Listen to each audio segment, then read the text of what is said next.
I'm BAAYORK Lee, and you're listening to You Might Know Her From with Damien and Ann.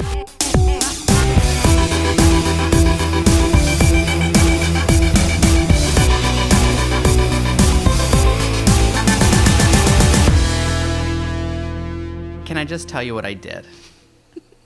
I searched my text messages for the word dead because we were just talking about how sad we are that we've lost so many legends recently.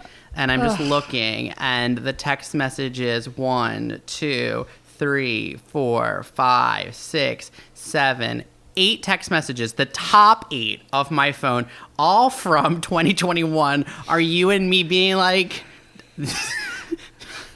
Phil Spector is dead. I forgot about him. Dustin Diamond is dead. Like, we just text each other like, so-and-so is dead. And of course, that we hold certain people, there's like reverence for it. And then other people, it's like, murderer Phil Spector is dead. That one was long overdue. But honestly, it has been a terrible 2021 in terms of celebrity deaths. Let's just count them off. For those, we got those first 2 out of the way. It is sad that Dustin Diamond died an early death. I feel young and that. And I think there's a lot of pain. Yeah, and I think there's a lot of other tragic stuff happening with his child stardom and all of that. But let's be honest that we were most affected by, of course, Cicely Tyson, Jesus, Cloris Leachman, and Christopher Plummer. I really care about so few men in this world. So to put him on that list with those 2 women that I adore, I think says a lot. I think that I haven't heard any bad stories about him. So I'm still holding on to the fact that I think was a beautiful human being. Did you see that video of his real voice doing the singing on Sound of Music? And had you heard that before? Because I had never heard it. So I was very charmed by it. Yes, I love that he really tried to do it himself, and it's like not good enough, but it's still charming that he did it himself. I love that for him. And I think my understanding is that he knew he was going to be dubbed, whereas sweet Natalie Wood in West Side Story had been built up by the producers that she was going to get to sing for herself, which was like a little maybe delusional because the role is a hard role to sing and she's not like a true soprano. But they basically were like, oh, psych, we're not even going to tell you that you're being dubbed. So I think Christopher Plummer was well aware and seemed to take it in stride. He also hated The Sound of Music, but like loved Julie Andrews. So he came around eventually, but basically because he holds her in such high esteem, I hold him in high esteem.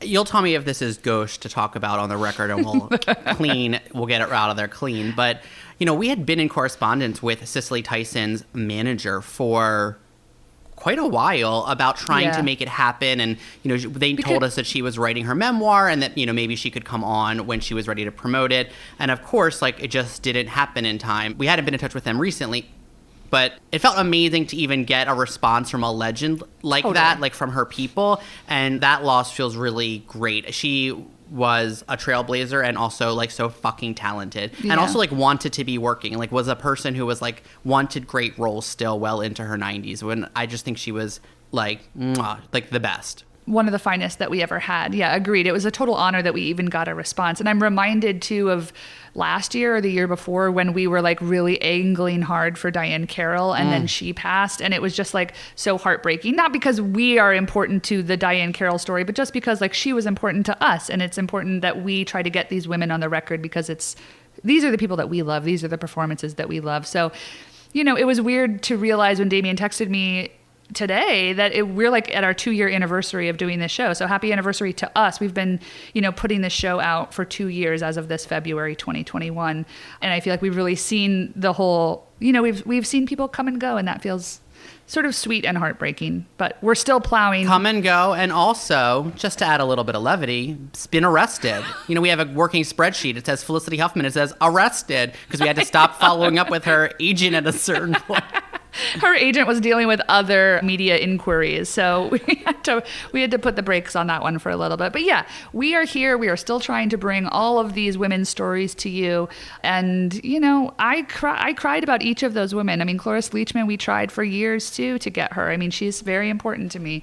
So anyway, if there are legends out there that you don't think are on our radar, I'm sure they are, basically. But if they're not, send us DMs. We want to know what people we need to get booked ASAP, if you know what I mean. Wink, wink.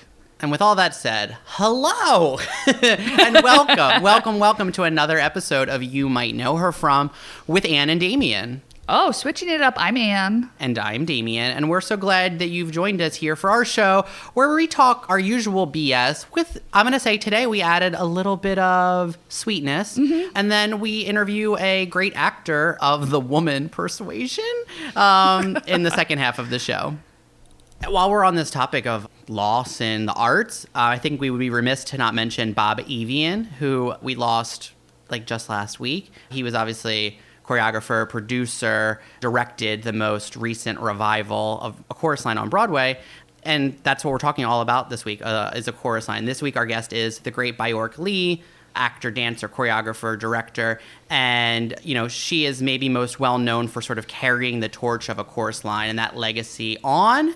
So we want to shout out Bob Avian, but also maybe should we set up A Chorus Line for the listeners? Yeah. I know we have a lot of theater heads, but for those that are not, for those of you that just came for our Real Housewife interview, I want to make sure that we're, giving a primer. A Chorus Line is this like great musical that was, well, first it was it is still one of the longest running Broadway shows ever, but was the longest running Broadway musical for the longest time. But it was a musical that, like the Michael Bennett, who was sort of the virtuoso behind it, he was having these sessions with all these different career dancers and recording these sessions. So it was sort of like an artist collective thing. And he was took these tapes to actually like craft a book that was about career dancers auditioning for a big musical. And then like those stories that he collected sort of inspired obviously the characters and the book, and also the music that was written by Marvin Hamlish and lyrics by Ed Kleben. I think that the rest is sort of said in the interview, but I feel like A Chorus Line, Michael Bennett, Bob Avian, like these are people that you need to know going into this interview. And then hopefully you're going to feel inspired to look up all of this stuff afterwards, because it is a really, for us, was a beautiful experience.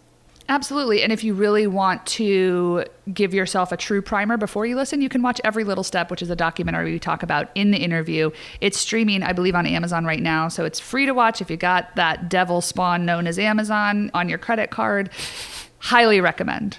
BAAYORK is a total dynamo. She's 4'10". She is still working, producing, directing, choreographing, and we were so lucky to grab her for the show. We had been obviously pursuing her for a number of years, and we finally were able to lock her down thanks to quarantine. You might know her from A Chorus Line, Promises, Promises, Jesus Christ Superstar, Flower Drum Song, The King and I, and Every Little Step. We are so overjoyed to be here with actor, dancer, director, choreographer, BAAYORK Lee. BAAYORK, thank you for joining us on You Might Know Her From. Oh my goodness, I'm so happy that you've been pursuing me for a year. So many things have come up. I was going to Spain, I was producing, but I'm here. You're a busy woman, but we are glad you made time for us today. You are maybe best known as Connie Wong from A Chorus Line, a show that you starred in for several years and then would go on to choreograph and direct countless productions of, including the 2008 Broadway revival, which you restaged the original choreography for. Correct. Mm-hmm. The show is notable for weaving the real-life stories of most of its cast into the book, meaning that presumably much of Connie's story is taken from your real life. Exactly. So it's now been 46 years since its premiere, and you've talked about how you now see Connie as a character. Do you remember the moment when you were able to draw the line between Connie as an extension of you and Connie the character? Yes, I can remember it very well. Michael Bennett sent me out to Sydney, Australia, to direct and choreograph the show. And I spent most of my time with Connie. So it was Connie in A Chorus Line. and then I just had to pull myself away from all of that and realize I'm directing the show now. Because Michael had spent a lot of time with me, grooming me, developing the characters with me, and the lighting and staging and everything. And so here was my opportunity to go out on my own, because I had been to London with him and I had done 3 companies in the States with him. So this was the first time I was out on my own, and poor Connie, I tortured her. But yeah, there was a big moment when I said, oops, I need to direct the show.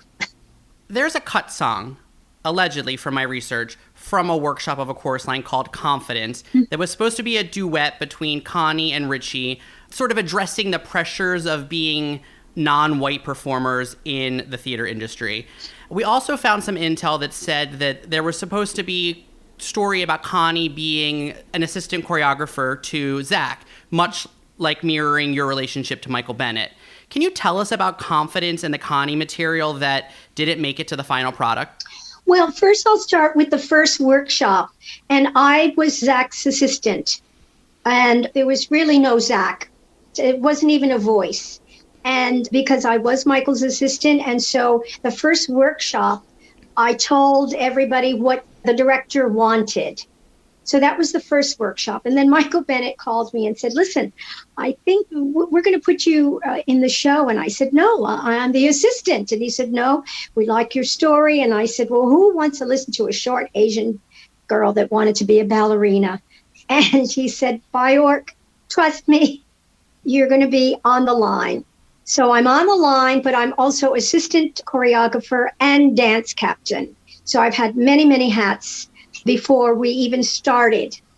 And my fear was singing, because I'm a dancer and somebody's going to write a show with your life. So nervous. And Marvin wrote a song for Ron Dennis and myself called Confidence. And I talked about being in Flower Drum Song and King and I. He talked about being in Pearly and Hello Dolly with Pearl Bailey. So if you don't know the backgrounds of the stories, Richie is my competition. So the Asian girl and the African-American boy. So he's my confidence. And we'd look down on each other and say, confidence, we have to have confidence, you know. So we did, I think, one performance. And Michael came and he said, guys, I have to cut the song. And we were like, what? Michael, you know, here we are. We can talk about, you know, the issues that was so important. And he said, Baayork, I have to fight for a lot of things to be in the show. And the one thing that's very important to me is the Paul monologue and the coming out of being the homosexuality of, and he said, that's what I need to fight for. And he looked at me and he said, somebody will take care of that issue that you are talking about. And of course, you know, there are shows that have been written about race and all of that. But, you know, that was his agenda. And he was right.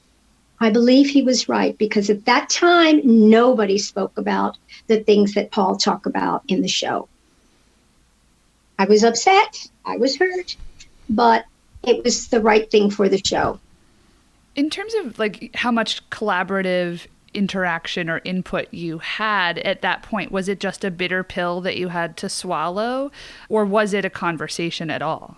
Oh, it was a bitter pill that we had to swallow, because by the time we had already done 2 workshops and we were into performing. You know, we were into previews. And so by then the show was pretty much settled. And, you know, we were doing it not only for ourselves, but for Michael Bennett. You know, you don't know you're working with a genius. You don't know you're working. You just know what you're doing is incredible. And we all got together and said, listen, if nothing happens here, if this, I had just done 2 shows that were not hits for Michael Bennett, you know, Seesaw and Henry Sweet Henry. So you never know what it's going to be. And we didn't know what this was, but we had such an incredible bond and experience with one another that it didn't really matter if it was a hit or if it was a flop. Okay, Baayork, you were part of the creative team for the only Broadway revival of A Chorus Line, which Damien previously mentioned, and its creative process was documented in the film Every Little Step, a movie that Damien and I are both very invested in. How do you feel about Every Little Step? Do you think that documentary mirrors how the original tapes sort of were created? Does it mirror the original experience in any way? Oh, absolutely. But first of all, Every Little Step It was the first time that Equity allowed a camera to be in the room when you are auditioning, because it's a very private thing. So that in itself, the experience was absolutely incredible, because they were there every single second for 1 year. We were in auditions for almost a year. Does it mirror the experience?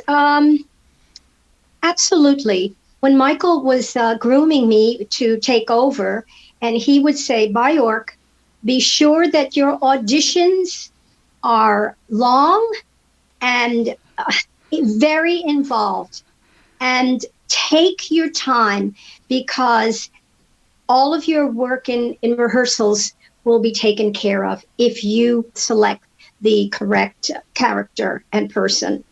And so, yes, we interview them, we sing them, dance them, talk to them. We want to know about their lives. We want to hear a bit of the monologues.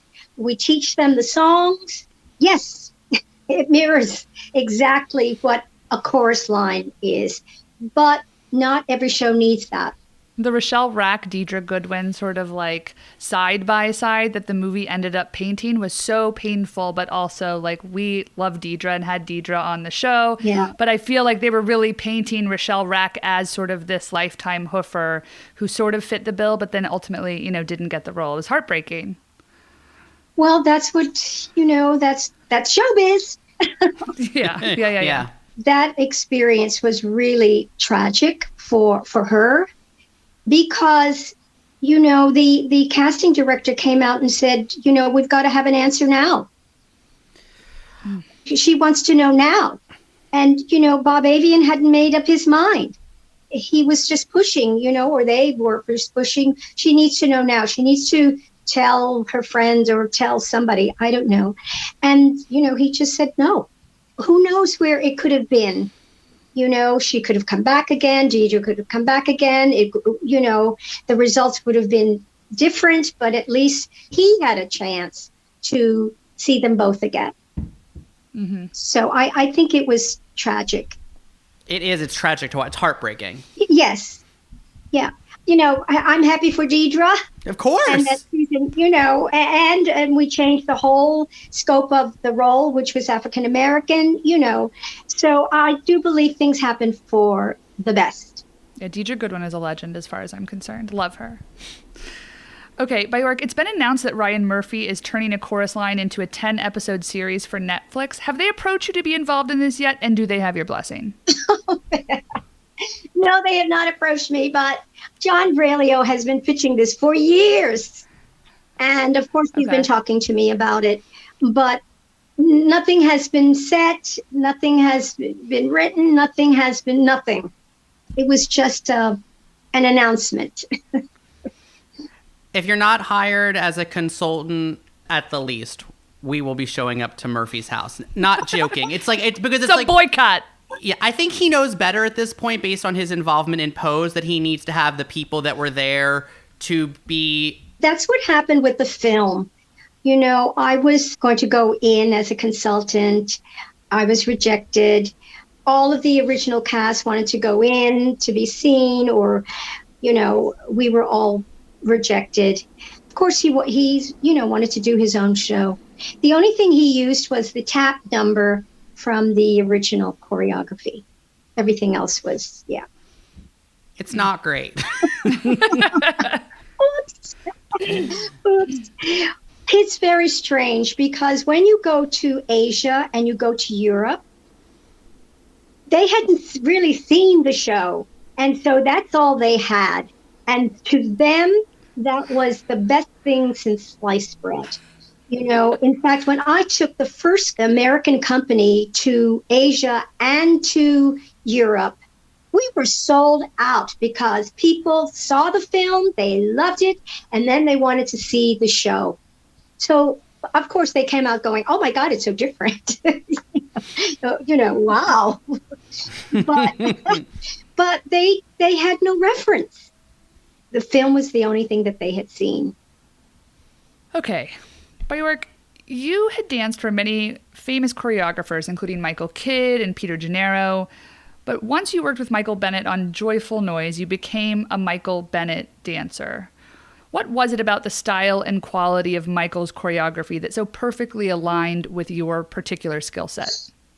Michael and I had met when we were kids at the Sevilla Fort School, and she taught Dunham technique with the drums. And so Michael and I both had that background, and they call it the groundwork for jazz dancing. But it's the Afro-Cuban, it's the Latin, and all of that combined became this jazz dancing, and mathematics and all of those dancers. So Michael and I had, he was not tall, and he was very grounded. And so it just fit my body, his style of dancing, you know. Peter Gennaro, and Michael Kidd, I love dancing for them and with them. But there was something about Michael and I, you know, it's the same thing that Donna McKechnie, when she and Michael started dancing together, they danced as one, you know. Mm-hmm. But I'm talking about the style. You know, his mentor was Jerome Robbins, you know, and I was from Jerome Robbins helped me get into the School of American Ballet. So I had my ballet training, but I also had, you know, that into the thighs, and going to Performing Arts High School where we had Martha Graham training, you know, and yeah, the only thing that I didn't have that Michael had was tap dancing. You started working as an actor at 5 years old in the original Broadway production of The King and I in 1951 opposite Yul Brynner and Gertrude Lawrence. You were famously fired for outgrowing your costume, and so you started collecting unemployment at the age of 8. You were then cast in Rodgers and Hammerstein's next Broadway venture, Flower Drum Song, directed by Gene Kelly. This is incredible. Okay, so there's even this story about Anita Ellis had to call out one night, and you ended up having to go on as the nightclub singer who does the striptease Fan Tan Fanny. You were only 12 years old. Okay, so Baayork, what was Broadway like for a kid back then? Did you ride the subway to work? Did you have a tutor? Did you go to dinner with at Sardi's afterwards? Was it wild? Was it wholesome? It was not wild at all, and was very contained. Very contained. You know, the kids were on the 8th floor. You know, we were all the way up, and we came in after school on the matinee days. I was very precocious, and I had to come in right after school because I love signing in. I love signing in and just walking around, and I would go up one flight of stairs, and Hazel, Gertrude Lawrence's maid, she would open the door a little bit, and I would just sit in the hallway and watch her. She had a bar, and she'd do a little ballet bar, or I would listen to her warm up. And then eventually I got in a little more, and I just loved it. And I would just walk around the stage. The doorman in King and I, he would walk me around. He would take my hand and just walk me around the stage in the dark, you know, with the ghost light, you know, because I wanted to be there all the time. Wilbur and Marion. Oh. Wilbur and Marion, I will never forget them. She was a dresser, and he had been the doorman. Wilbur and Marion, I just loved them.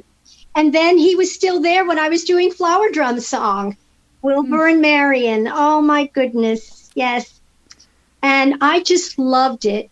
And Yul Brynner, we called him Father. He would take all of us to the circus or wherever we needed to go for publicity.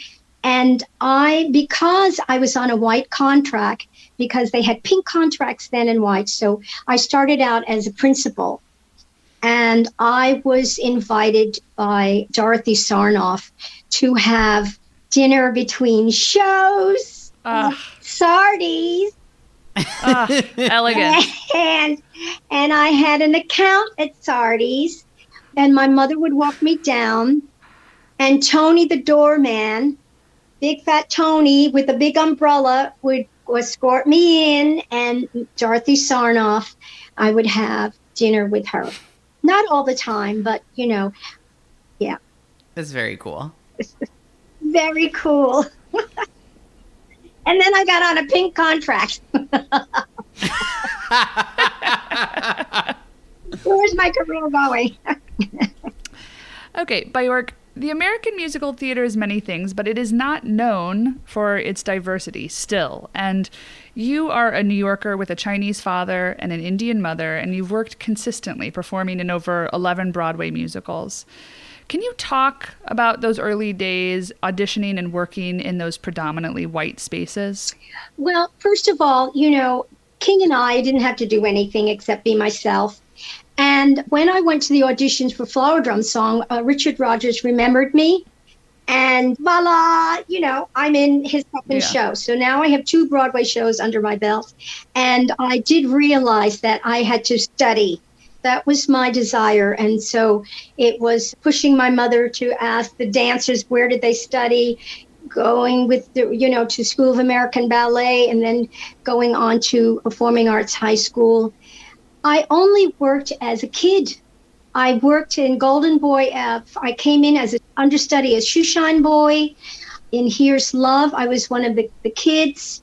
And it all started with my being in Flower Drum Song, and Carol Haney realized that I had ballet technique and I had dance technique. And so she put me into the flower boat section of the show.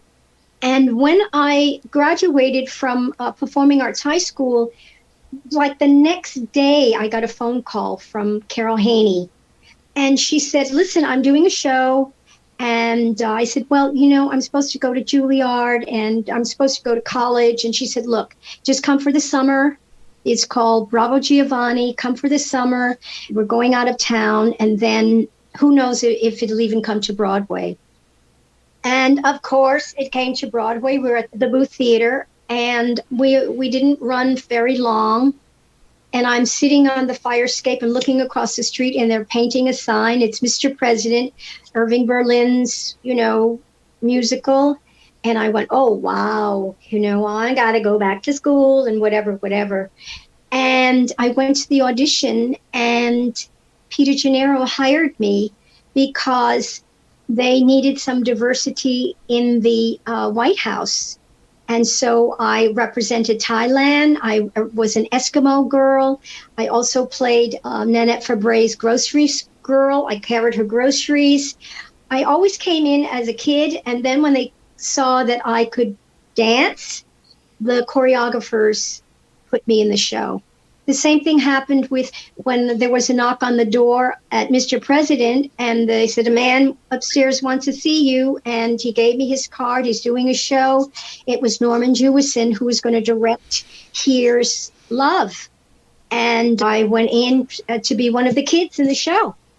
Michael Kidd saw that I could dance, and he knew that I could dance on point, and so he put me on point with one of the girls, and I was part of the ballet.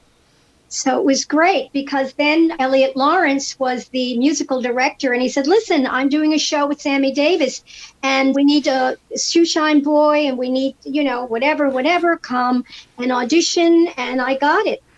And so now I'm with Sammy Davis and now I'm dancing with the group. Can you talk a little bit about that show? Because we actually found a 127th Street number online, which is incredible. And I wasn't familiar with the musical, but what was that like? It was a mostly Black cast, helmed by Sammy Davis Jr. It was an incredible experience because, he's Mr. Nightclub, Las Vegas, and very professional and talented. But Jaime Rogers was the assistant choreographer. And he was the Lopez who fought Sammy Davis in the ring. But he was also the assistant choreographer. And I grew up with him. We all went to Sevilla Fort Dancing School with Michael Bennett. So all of these jobs are connected, basically. They saw your talent and you went from job to job to job to job. And you could do that then. Yes. I was so lucky to be a part of that early on because, then you had your team. Fosse had his dancers, Robbins had his dancers, and Michael Bennett was just starting. And I met Michael Bennett again in Here's Love. And he said, I don't want to dance anymore. I want to be a choreographer. And I went, oh, yes, I want to start choreographing. Yeah, he called me up for a joyful noise. And what was so wonderful about Michael, we had Tommy Toon, who was 6'6". He had me, who was 4'10". He had JoJo Smith, African American, and, every size, shape, and talent. And that was what I think really was so different about Michael, because he understood diversity from day one.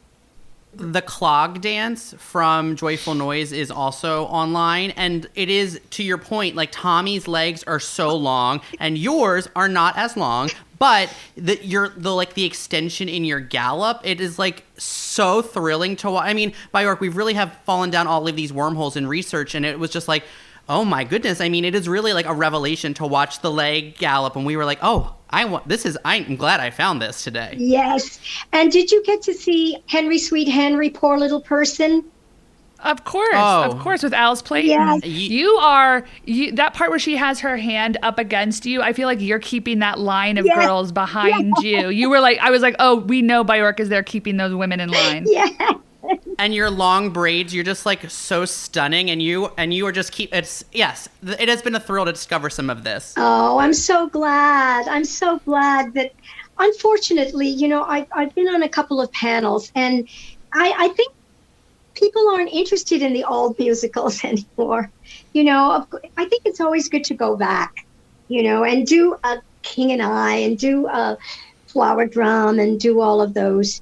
I think regional theater, they're still into the classics. But of course, New York, we're into the new things. We're into, and I can understand that, because theater has to evolve. Absolutely has to evolve. But I just love, King and I, my career is based on the King and I. Yeah. Okay, so in 2004, you founded the National Asian Artists Project, NAP, with a mission to showcase the work of artists of Asian descent, primarily in the American theater, by discovering new work, reimagining classic works with Asian casts, building educational programming, and creating a community chorus. You were even honored with a Tony for your work with NAP. So you're working to create a pipeline so that Asian performers have access to casting directors and education and theater directors and elite programs, etc. What has been the biggest obstacle in building this nonprofit, and what has been the most rewarding part of the venture? Well, let me start with the rewarding first. To have 25 kids, and it's 10 years now, and see them grow and do Annie and Beauty and the Beast and Oklahoma and Music Man, and they're only 9 years old, 8 and 9 and 10 years old, and not even know what Broadway is or what a musical is. And basically, I am educating a community in Chinatown to come uptown to see shows.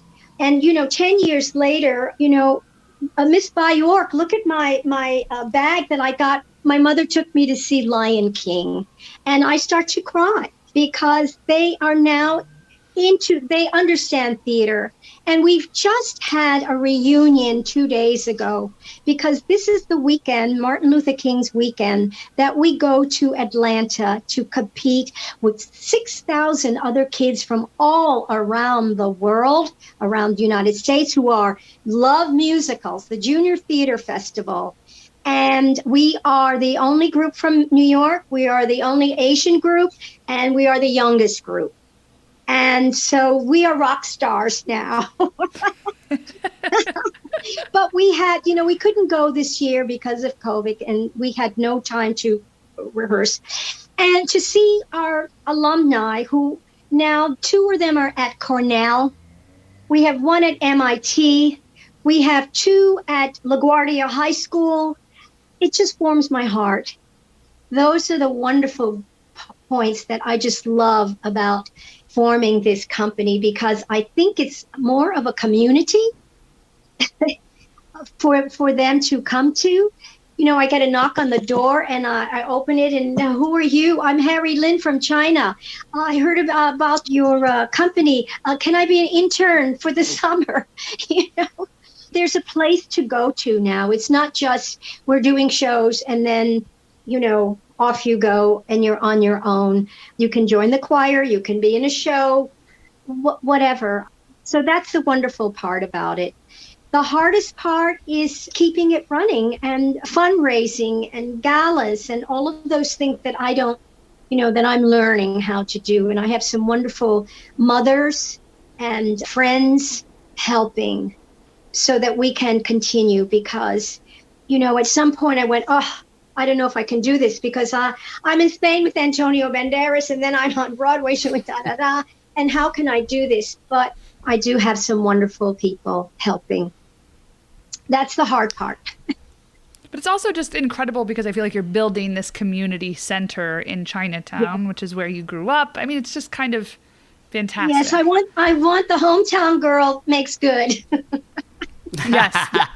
They should be naming a block after you. You know what I mean? Okay. Baayork. We have entered the part of our show that we like to call the rapid fire. Don't get too nervous. It's rapid for us. You can take as much time as you need. It's just so that we can fire off questions at you without any segues. Okay. Okay, Baayork. Anime Wong has been a frequent topic of conversation on this podcast. On IMDb, there is an Anime Wong project in development called Willow, in which you are rumored to play her mother, Lee Gontoy. Is this true? And are you still interested in acting? It's not true that I'm interested. Not true. Okay. Not true. I hope it comes to fruition. And I am not interested in acting. Okay, so Baayork, you traveled to Israel to be part of Norman Jewison's film version of Jesus Christ Superstar. You memorably storm out in a silver ensemble to offer backup to Judas. As a career dancer, what was the biggest difference from being in the ensemble of a huge stage musical versus a huge movie musical? And did the experience make you hungrier to do more Hollywood, or are you like, I'm good, I'm going back to New York?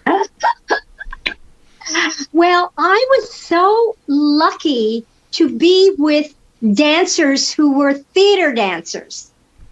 And the choreographer, Rob Isco, was in Henry Sweet Henry with us. So, everything's connected. So we rehearsed like we rehearsed a Broadway show. All of the dancers, Tommy Walsh, I met there, and Bob Lapone, and Pi Douglas, whom I all introduced to Michael Bennett to do a chorus line. Mm-hmm. It was Rob's vision to treat this like a theater piece, I believe.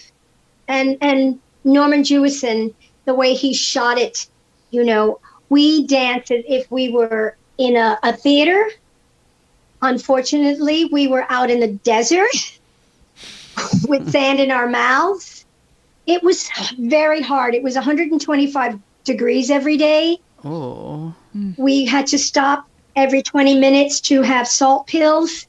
But the experience of being in Israel and taking the same footsteps that Christ took from Bethlehem to Nazareth to the Dead Sea to Jerusalem to Eilat, and to be in those places, I would never give up that experience. It was absolutely incredible. Okay, as you mentioned, in February of 2020, right before the pandemic struck, you co-directed a chorus line in Malaga, Spain with none other than Antonio Banderas. On a scale of 1 to 10, 10 being the absolute best, how good of a director, be honest, Baayork, was Antonio?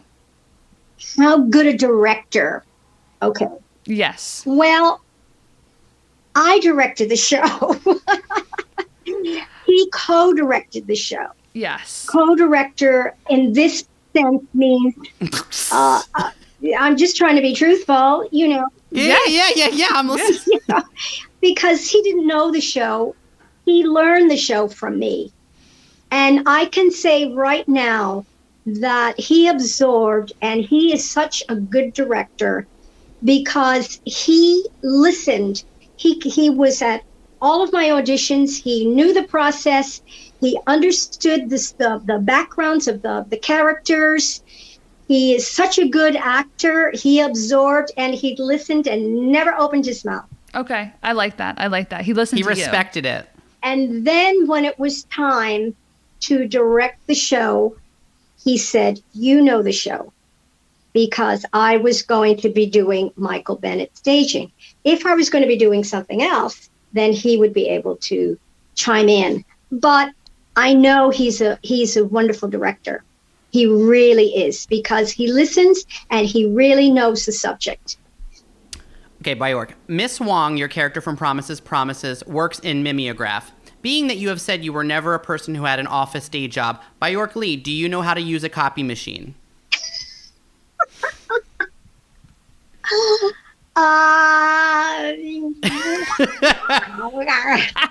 Well done. Okay, Baayork, we need you to straight shoot this. Who is the best triple threat in the American modern musical theater? Triple threat? Yeah, who is it? Who would you say is the truest triple threat we have? It's hard nowadays. It's hard really because hard. You have Tony Yazbek, you have Robbie Fairchild, you have Sutton Foster. Sutton Foster. I was just trying to think of her name. Yeah. I'm just thinking about singing, dancing, and acting. Mm-hmm. You know, it's rare. Yeah, It's hard. I mean, a lot of people can do 2 of the 3, but not all. And you know, at the top level. Yeah. Robin Herder. Robin Herder. Okay. Oh yes, absolutely, Robin Herder. Mm-hmm. She was a Cassie that you directed. Am I mistaken? Yes, at City Center. At City Center, but she was on tour for me for a year. The City Center production was incredible. I loved the whole thing from start to finish. But it was great hearing her talk about the Cassie boot camp that you put her through, and how painful and torturous and wonderful the whole experience was. Baayork, if you were running for the subway and your phone fell into the tracks and you had to ask a stranger to borrow their phone, but you only had 3 cell phone numbers memorized that you could call, those numbers are Kelly Bishop's, Donna McKechnie's, and Priscilla Lopez's. Which of these 3 women would you call to help you out? Donna McKechnie. She'd pick you up. She'd call you an Uber. Oh, because she's in the city. The other 2 aren't. She's in the city. Oh, okay. Yeah. Practical. She'll come down to 49th Street. If she's in the city. Okay, in a chorus line, Connie talks about if she wasn't dancing, she'd probably retire with her husband and family at a property in Vermont. Do you have any aspirations to really retire, and would Vermont be the spot? No, I have no aspirations to retire. That's number 1. And I think I could go as far as Central Park. Oh. You're a New Yorker. Yeah. Yeah. You know, I am a New York person, and it's hard, you know, being in the country with the bugs and all. I'm a hotel whore. I admire it. Baayork, in Flower Drum Song, you starred opposite one of our all-time favorites, Pat Suzuki. What can you tell us about working with Pat? Like, what type of person was she in the company, and was her voice as impressive in person as it sounds on record? There's nothing like it. I've never heard anybody sing like her. And she's tiny also. You know, she's very, very tiny.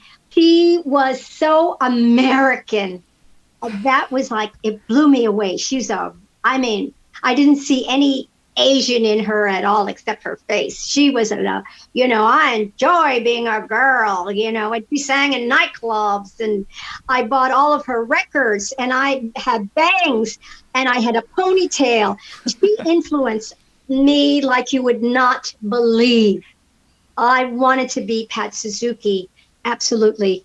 Baayork, this is our last question here. I'm going to send it to Anne because it's really her question to ask. But I will say 11 years ago, when Anne and I would religiously watch musical theater clips, one of the first things that she showed me was Lurkey Time. And I feel like I need to say that how important it is to us in order to set up this next question.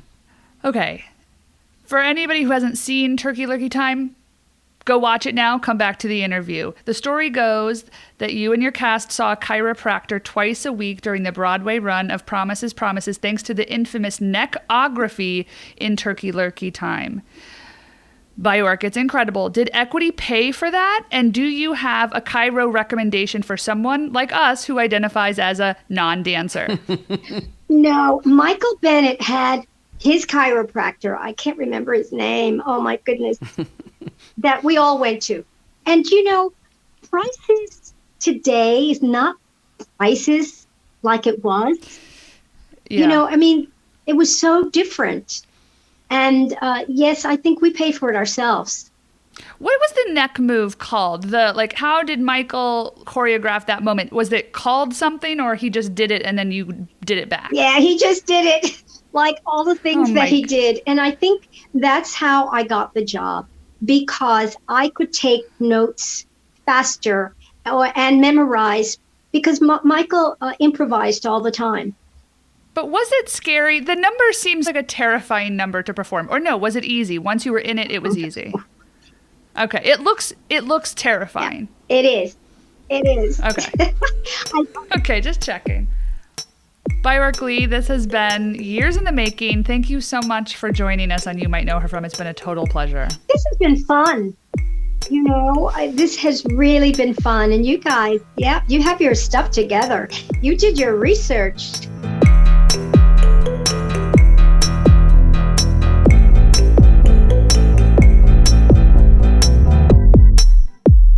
Oh my God. The fact that we got to talk to Baayork and also hear how she saw Pat Suzuki, who has long been one of our, number ones that we're obsessed with. It was such a thrill knowing that she got her start at such a young age on Broadway, The King and I and Flower Drum Song. It's kind of incredible to hear those stories. Also, I just need Sardi's to stay strong. I need Sardi's to stay open, because the idea that you can still, if you have a SAG card, go in and get a pork chop half price on the actor's menu. I just love it. It just I need those things to continue. I need the theater to continue. It was great to talk to Baayork and sort of have that reignition of excitement about the American theater.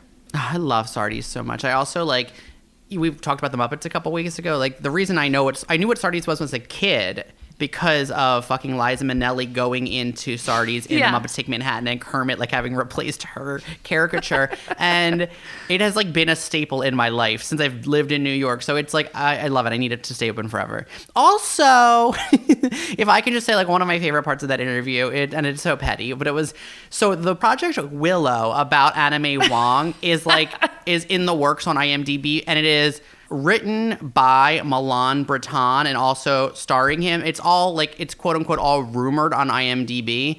And you might know that name, Milan Breton. He was a contestant on Project Runway. So I'm not saying this is what she said, but I inferred that Milan Breton had been reaching out to Baayork to be involved in his film about Anna May Wong, and she has said, not interested.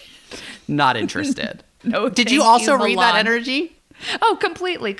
But because Baayork is a pro and totally sweet and generous, she was it's a no. It's a no, I'm not interested, and no, I'm not interested in acting. I loved her for it. But I hope that it happens. I hope it comes to fruition. Oh, I love her so much. A literal living legend. Please explore the show notes for this one. We are going to put all of the clips that we discussed, which are old clips from musicals like Seesaw, Promises, Promises, Henry, Sweet Henry. All of those are going to be in the show notes. So please dig in and get high on Baayork Lee. She's incredible. Folks, it's that time of the hour where we ask you for reviews. I know you hear it. I know it's we're beating a dead horse, but come on. It's snowing outside. You have us in your ears. What else are you going to do? You're going to go on. You're going to leave us a 5-star review and leave us a couple of words if you can. It's the best thing you can do for us. If you are enjoying anything that we're doing here, please just take a second, leave us a 5-star review. It makes a big difference. Okay, so I guess we should connect this week's guest, Baayork Lee, to next week's to-be-announced guest. Do you want to take the reins on that? Or do you... You go, baby. You go. Okay, so Baayork was in the original Broadway production of Promises, Promises. Great actress. Mary Louise Wilson was a replacement cast member of that same original Broadway run. She played the character of Marge McDougal.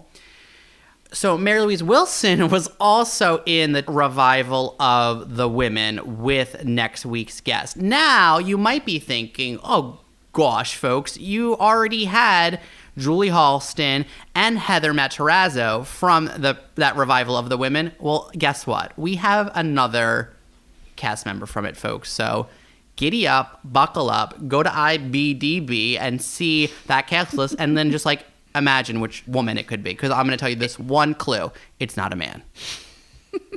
The goal for 2021 is to get everyone from that revival on You Might Know Her From. I'll even take Bob Durst's niece who got replaced. Oh, beautiful people. You can follow us. You know where to find us on Twitter and Instagram. We even have a Facebook page. You can find us at Damian Bellino and at Rodeman. That's Rodemanne. Our DMs are open, wide open. It's like a hot dog in a hallway open. Send us those notes. We love to receive them. They can be the most obscure, the strangest, something you noticed. If you thought we sounded like we had a cold that day, I'll tell you that neither one of us do, because neither one of us goes anywhere. So please just send us notes. We love you. We miss you. We miss life, but we hope you're staying safe, healthy, strong, and subscribed. You Might Know Her From is produced by Yoo-hoo, guess who? Us, Ann Rodeman and me, Damian Bellino. We want to thank our consultants from Grumpy Entertainment. That's Jason Jude Hill and Daniel Sears. They help us make sure all of our T's are crossed and our I's are dotted, and what else? Our X's are X'd. We also want to thank Daniel Sears. He also does all that editing here, and it is squeaky, clean, precise, precision, very good, very good. And of course, thank you to Gang. Gang's music underscores each and every one of our episodes. You can stream and download Gang's music on iTunes or wherever you listen to music. Babies. So when we were told that Robert Durst's niece, we were told like a murderer's a murderer's niece was in the production of The Women, I was like, Phil Spector? I don't know if I said that, but it's definitely what I thought. You think about Phil Spector all the time, but now he's dead, so maybe you'll think about him less. Probably same amount. You know who I love? Who? Is Ronnie Spector. So let me replace that energy with Ronnie. Or if you can't think of Ronnie Spector, think of Al Pacino playing Phil Spector in an HBO movie, which is highly recommended. I've never seen it. You have to watch it. It's so sick.